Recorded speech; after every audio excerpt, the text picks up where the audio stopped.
Hello, everyone, and welcome to Art of Citizenry podcast, where we navigate the complexities of doing good in an unequal world.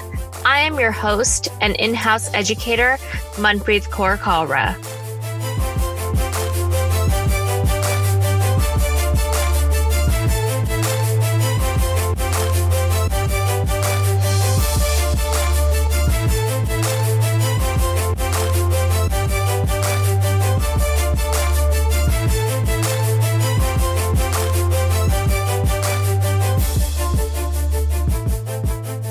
It is often said that you can learn about the history of a community or culture through their textiles. However, that is only possible if those textiles have survived the human experience of war and conflict. In many countries, cultures have been erased by colonial homogenization or appropriated by selective extraction.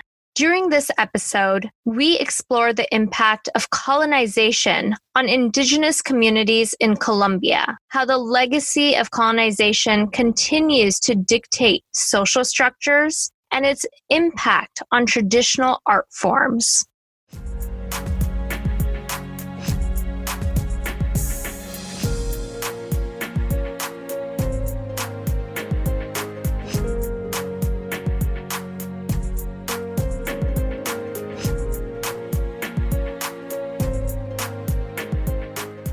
Before we dive in, I want to welcome everyone to this conversation.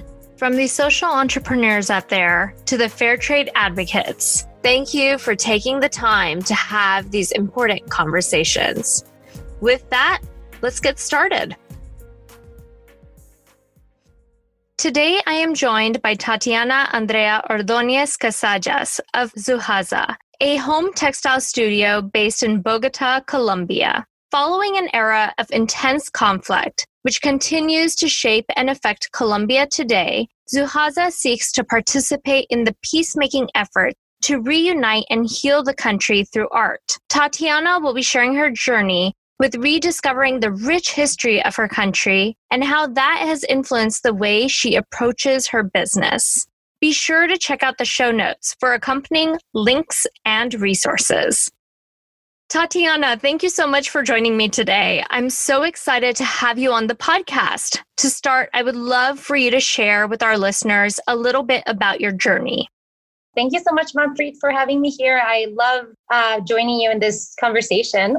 Well, I started my business a little bit longer than 6 months ago, but the journey really was, 2 years of work coming back to Colombia. I was living abroad for more than 7 years. So the journey started once I came back, and I was trying to really understand who I was and what type of work I really wanted to do. I have a background in textile design. I went to an incredible art school that really focused a lot in craftsmanship and the importance of understanding the process behind the things that we use today. So that's the passion I came with when I came back to my country. But I was really lost because, living abroad for so long and having all these other experiences and just not knowing exactly how I could fit back into my home country was complicated. So I came back with the desire of finding a group of people that wanted to partner with me in a project to start a business around craft, around textiles specifically. I didn't like the word business at the beginning, and I never thought I would be a businesswoman ever. So I spent some time traveling and just meeting people, getting to really relearn my country, relearn my culture, especially because I grew up around a time where the conflict in Colombia around the 90s and early 2000s made the country very not easy to travel. It was really unsafe.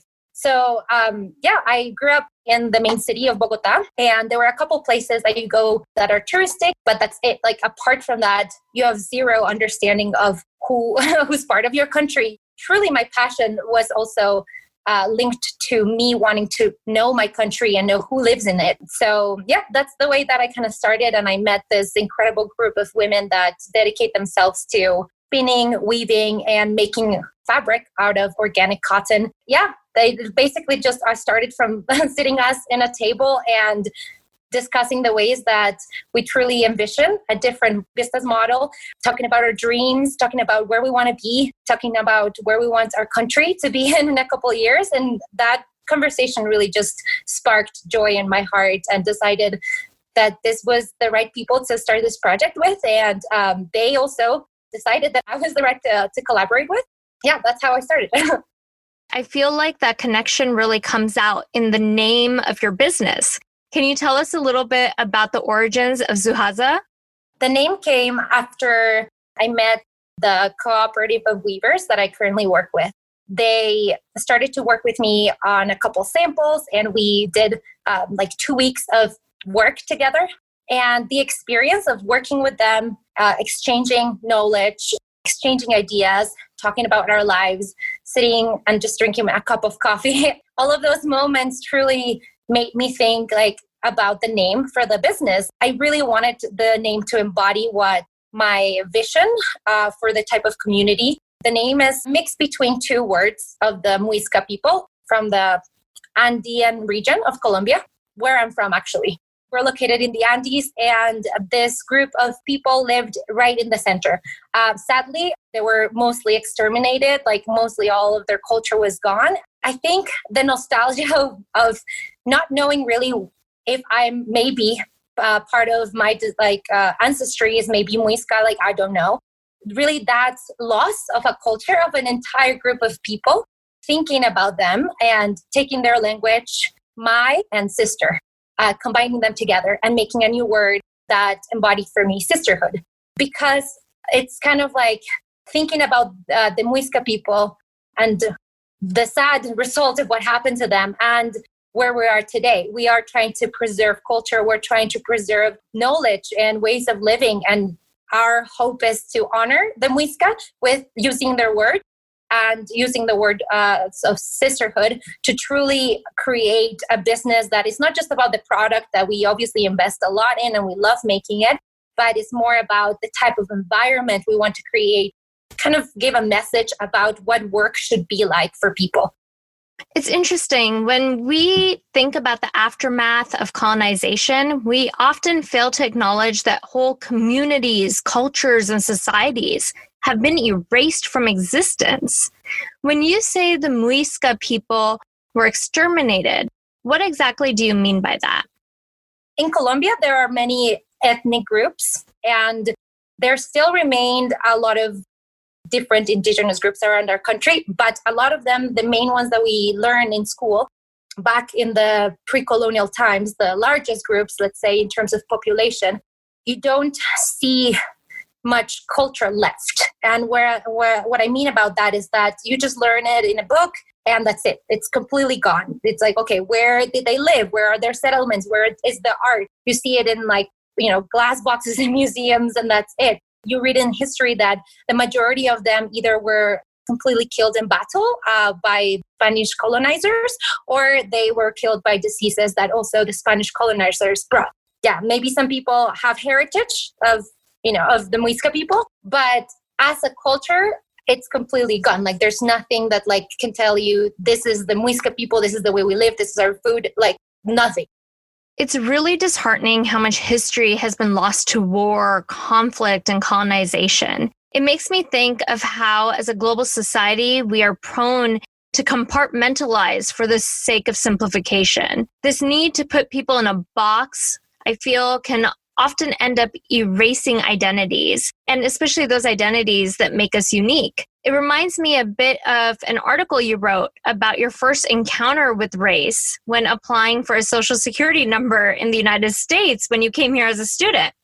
Can you tell us a little bit more about that experience? Yeah, so that time was really interesting because prior to that, I seriously had never thought about, race as much. So yeah, I went to get my social security number, registering, and I have to fill out this form. I start reading to, check if you're, male or female and your age, and then race. And there's not something specific to write. There's just boxes you have to tick. The options were just white, black, Asian or Asian Pacific, and then Hispanic. And obviously I know that I would be considered a Hispanic in the US. But I think what went through my mind in that moment is there's so many different people in Latin America and people that are considered Hispanics. And to me, the word race speaks a lot about ethnicity. So I was a little bit confused about, okay, I mean, I definitely can tick Hispanic, but I want to understand what does that entail. And after having a conversation with a friend that was with me doing that registration, she was Hispanic too, but she is Mexican and she is white. And for her, she was suggested that she should put other because she didn't really look like what people would categorize as a Hispanic, someone that is brown like me. So that just made me start questioning, like, this doesn't make sense. This like categories do not make sense at all. And it makes me uncomfortable. That just made me question in Colombia how we think about race because we never talk about it, which is a really big problem. We don't have an idea of exactly where our ancestry lies. Like, who are we? Like, where do we come from? And that is also problematic because it makes you feel kind of like a void in your identity when you encounter systems that try to structure or put you into specific categories and you just feel out of the box. Yeah, it's really interesting that you say that. I agree. As a society, we often feel this need, at least in the United States, to put people in a box. But that can be really dehumanizing. I do think what you said about having open conversations about race and recognizing that even within one country, we can have a complexity of experiences is important. I experience this as someone with Indian heritage. People outside of India often assume that the experience of being from India is standard across all people with Indian heritage. But that's false, obviously.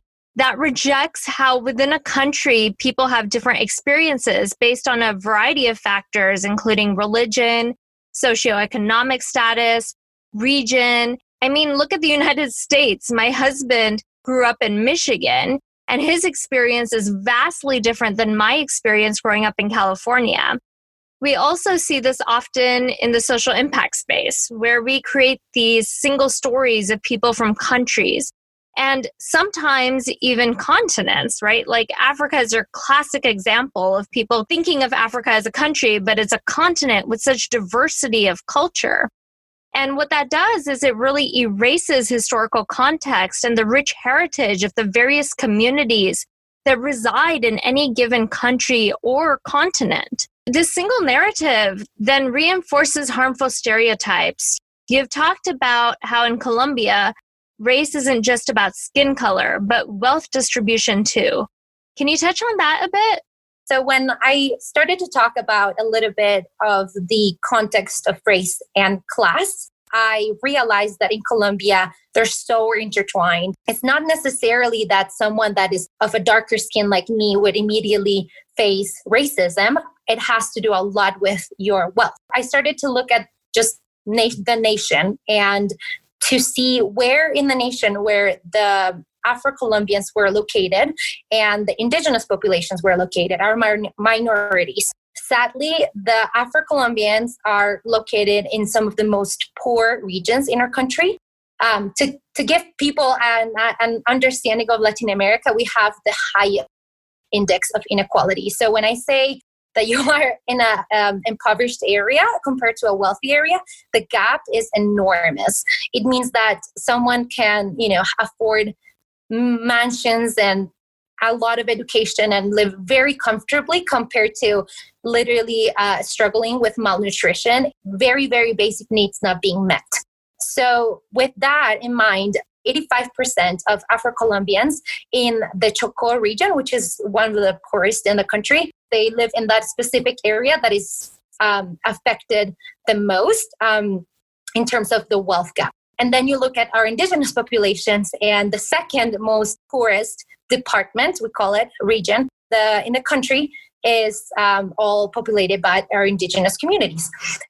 So for me, that was just a clear example of yes, we might not talk about race, and it might not be the thing that is like first like in our minds. But if you look at just how distributed the wealth is in our country, clearly shows racism. It clearly shows how it's generations and generations of completely ignoring a lot of these sectors of the country has caused our minorities to suffer the most.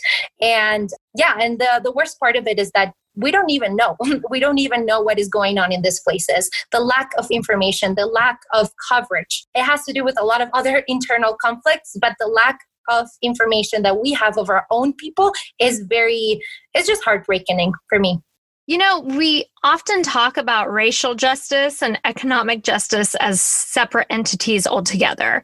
But I strongly believe that the two are so interconnected. In the United States, conversations around race are tied to ethnicity. However, in countries like Colombia and India, they're also deeply tied to skin tone. For example, in India, this obsession with fair skin, I believe, has existed pre-colonialism, but became intensified by colonization. In light of all the conversations over the last few months, many Bollywood stars have come out in support of Black lives. However, those same stars have made so much money by being the face of skin whitening products. This idea of fair is beautiful can't be ignored because I feel that when talking about race, we have to acknowledge that in many societies, skin color comes with power. And when I say many societies, I feel like in so many societies, in almost all societies, skin color is very intertwined with power. You mentioned that you have darker skin. Can you talk to us a little bit about how your skin tone has played out in your life? I can pinpoint to moments where I definitely felt less than because of the color of my skin. I went to a really privileged bilingual school, and really the majority of the people that went to my school were fair-skinned. I actually was one of the darker ones, which is interesting in a country where, you have so many different skin tones. And I did feel that I looked darker than other of my peers. And as a grown-up already, I can think about those moments when I was a child and truly remember that how much it confused me. How much it actually confused me about, wow, like I am not that beautiful then, or I wish I was prettier. I started to truly think about, if I had this eye color or if I had lighter hair, like all of these things, like, oh, I would be more beautiful if I looked like this person. It had to do a lot with comments in schools and kids, making racist jokes and like making people feel less. But also the culture we're around, of course, the movies we watch, the dolls you play with or the toys that you play with, all of those things tell you this is beautiful and you are not. So I truly see that in Colombia, even though we don't, say it out loud or we discuss it as much, there are comments all the time of, oh, this kid, his dad is darker and his mom is lighter and he came out looking more like the mom, like that's beautiful. They wouldn't say like, if the baby was darker, I'm sure they wouldn't say the baby is not beautiful, but they make an emphasis on how beautiful this baby is because he is blonde, because he had the lighter features. And together with that, in Colombia, we suffer of a colonialist mindset in so many things. We think, the US and Europe are just the best places. Let's all go there. We need to, be more like Europe. We need to behave more like them. And so you grow up like that. And sadly, many people that do have the opportunity to study abroad and go outside, which I had, and I'm so thankful I did. But many people use that as a way out. So yeah, it is really deeply rooted. That makes me reflect on the idea of whiteness. The National Museum of African American History and Culture has this excellent article on their website exploring the concept of whiteness, which they thoughtfully define as the way that white people and their customs, cultures, and beliefs tend to operate as the standard, right? So that they've become this social standard by which all other groups are compared. In my understanding, this normalization then manifests itself in form of cultural hegemony, power dynamics, and racist power structures that have been internalized by marginalized communities themselves. This makes whiteness something to strive for, often putting what is considered global north countries on a pedestal like the one you described. I'm curious, for you as someone who came and studied in the US, what made you decide to go back to Colombia? Because I feel like that's probably a really unique experience. The opportunity of going abroad truly is something that shaped me. Being able to study in a field that sadly here in Colombia, art and design is not something that I saw they invested as much in universities. I think at the beginning, I truly thought I would probably just never come back. I mean, not never come back, like I will come back, but like, move to another country, because that's generally what everyone would do. If you had the opportunity to live, in the US or in Europe or Canada, you truly do have other opportunities. If you can get a job, the income that you get is very different from here. So there are a lot of incredible opportunities if you're able to get them. But I think everything changed when I was in college, and when I started to encounter a lot of these dynamics, a lot of the dynamics of race, a lot of the dynamics of identity. It was the first time that I truly started to ask myself where I come from, who I am, and that always came back to Colombia. How much I loved my country, and I didn't even know it. I didn't even acknowledge it before growing up. And being separated from that culture, from the warmth of my people, of the language, of our music, of everything, I think I was just not just drawn in a way of nostalgia, of like, oh, that's so awesome, but more of, wow, like I truly see the image that Colombia has in the world, sadly, is so negative, and that hurts me so much. It's so bad because of one like really terrible person.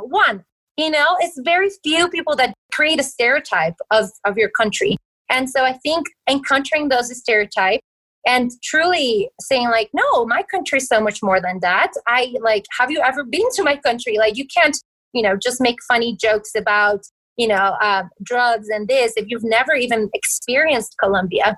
So I think that was the moment when I really wondered how it would be if I came back and I would invest somehow in changing the image of my country. I had no idea how to do that or, how would that plan out. But when I studied craft and textiles and saw that textiles were, a universal language, a language that is found in every continent. And it's really an imprint of people's culture.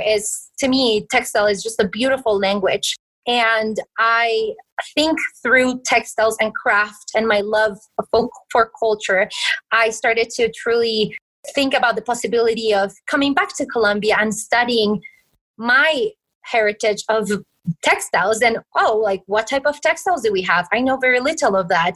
Just a curiosity is sparked about craft in Colombia. So when my visa was over and I had the chance of either staying and trying to find a job or come back, I think I was my heart was in the place of acknowledging that I needed to be back, that there was a lot of unanswered questions. There was a lot that I wanted to find out for myself. There was a lot I loved about my country, and that I just felt called to be back and exploring that with the idea of telling a different story, of saying like, yeah, we have a lot of problems, like a lot of other countries. We do have a lot of issues, but there's so much more to tell. Like there is another story to tell. And there is, sadly, a lack of opportunities that people have had in Colombia. I am one of, I would say, very little percentage of Colombians that have had the life that I've had of studying abroad and speaking a second language. The majority of the population hasn't had that privilege. So I think I felt responsible to do something about it. I can't just leave and be like, oh yeah, I'm Colombian and I'm coming, to just visit sometimes and that's it. Like I really truly felt a responsibility to be back and be like, I was given this chance to go out, to learn, to just get educated. I need to come back. There's no other way. I need to come back and see what this is, how I can reinvest in my country, even if it's through design, even if it's through craft. That it doesn't seem like a huge thing, but I think a craft has a lot to tell us about someone's country and identity. As a society, I feel we really fall victim to the single story, as you were describing. That mentality does so much harm when it minimalizes the complexity of community identity to a single anecdote. And unfortunately, that single story feeds and reinforces really harmful stereotypes. Also, to your point on the power of textiles, I do believe so much of history is told through textiles. I would love to hear more about how you're incorporating the heritage of Colombia and Colombian textiles into your work. Yeah, when I arrived back, I started to travel my country, just learn what are the textiles formed here. Previously, actually, to being back to Colombia, actually, I lived in Guatemala for a year, and I admire how they have preserved this craft. And in Guatemala, Mexico, and Peru, for example, are countries that have done a great job in preserving amazing, extensive library of knowledge in textiles. In Colombia, our craft techniques are a little bit more varied. There's not just textiles. The biggest art form here is basketry and different forms of basket making and in different regions, different materials. So there's a lot of diversity within just a fiber, because technically basketry could still be like represented as a textile because it's a form of weaving. In Colombia, textiles do tend to look a little bit more different than the typical South American piece of cloth, because every ethnic group is so different. They interpret textiles differently. And that fascinated me. It fascinated me to know that even in such a small territory, we could have different interpretations of one material, different interpretations of an art form. Many of these art forms, sadly, they're the people that started them or that are ancestors that carried this knowledge. A lot of them were, like a lot of this knowledge was burned or was completely lost, and it was something that was never preserved for years. So for me, it's like, wow, how many things have we lost? How many things have we lost over the years? Like, we can see some of the things we have today, but I cannot believe one piece of cloth that used to exist in the region that I'm working on right now with the artisan. If that's the only piece of cloth they have left from their ancestors, I cannot imagine the extensive knowledge that was here, and that sadly we will probably never get it back. So my passion was to try to understand this language, specifically, as I said, because many groups in Colombia, they interpret textiles differently. So in the community that I'm in right now is a cotton growing community. Their heritage is growing cotton organically and spinning it by hand, weaving it. So that's the context within textiles that I find myself in. Often in social impact, it's common to hear people talk about reviving or preserving traditional crafts. My fear often with that mentality is the fact that through using a capitalist approach to preservation, we are losing historical context. What are your thoughts? First of all, understanding their textile form. They're working with cotton. They're not working with palm fiber or with wool. They're working specifically with cotton. So what does that mean to them? Who were these people that grew cotton and they actually traded it with other ethnic groups in Colombia before the Spanish colonizers came? That fascinated me. And the women actually have a small museum in their workshop where they teach people this.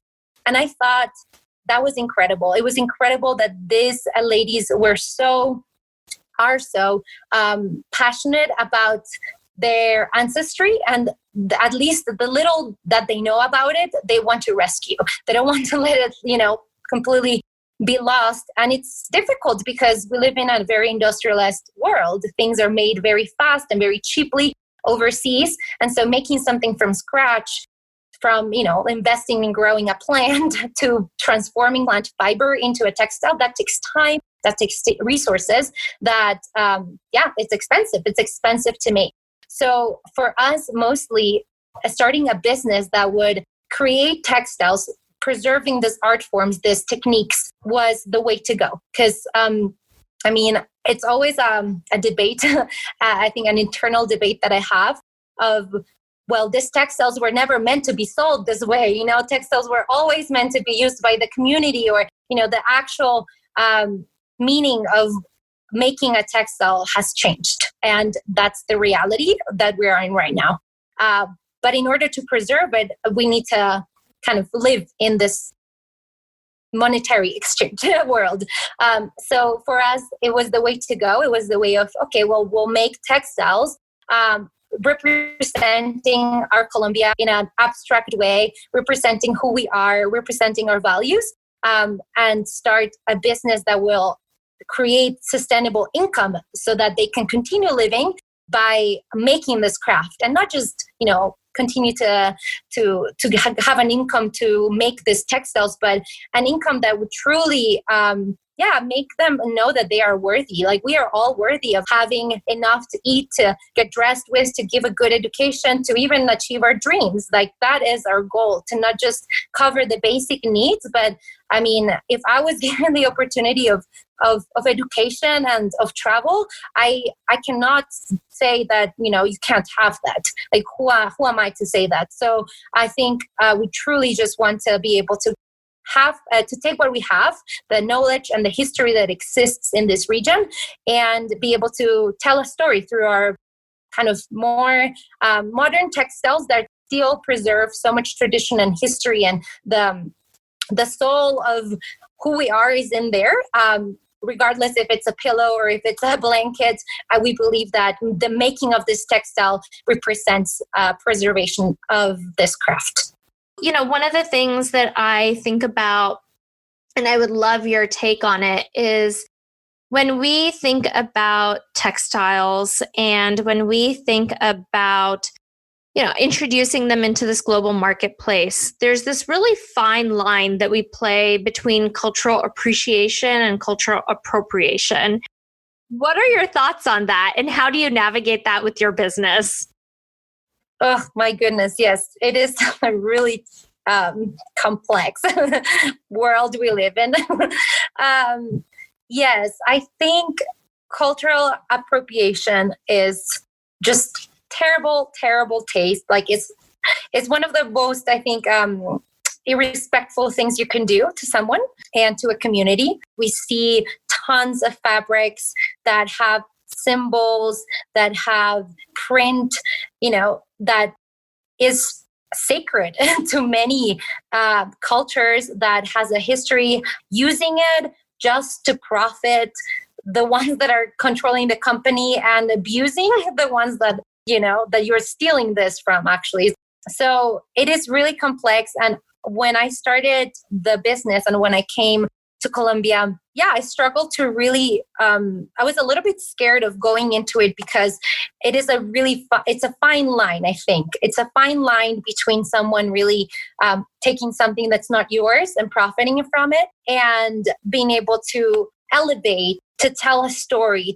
So when I came to Colombia, already thinking about that, it was all about my team and talking with my team about what they are already doing, the craft and the products that they're already making, and what they feel comfortable doing and what they don't. I think it just comes to that. So I think it's really sitting at the table, collectively making decisions, making sure that if, for example, we worked in a community where there were specific symbols of the printed symbols in the fabric that were, sacred or had a specific meaning behind them, the first thing you need to do is, hey, teach me about this. What do you guys feel about this? What is the symbol? And if the community that you're working with is not comfortable using that, as beautiful as it might be, you can admire it. But if they're not comfortable in using it for economic profit, then that is an absolutely no. No matter if you're, if you're trying to teach people about this culture, or, might have good intentions of telling people about this specific culture and elevating the culture. But if you never had permission to use it or to, create new things out of it, then I think that's plainly wrong and completely the other way around. As I said, it's a fine line that you just have to respect the makers and the actual owners of that symbol. With that, I want to thank all the listeners for tuning into today's episode and extend a special thank you to Tatiana for joining me today and sharing her valuable insights. Please be sure to check out the show notes for links to follow Zuhaza and shop their beautiful collection. To learn more about Art of Citizenry and for information on future webinars and workshops, please visit artofcitizenry.com. You can also find me on Instagram at Manpreet Kaura. Please remember to subscribe to Art of Citizenry podcast on your favorite listening app. From here in Seattle, sending positive and healthy vibes your way.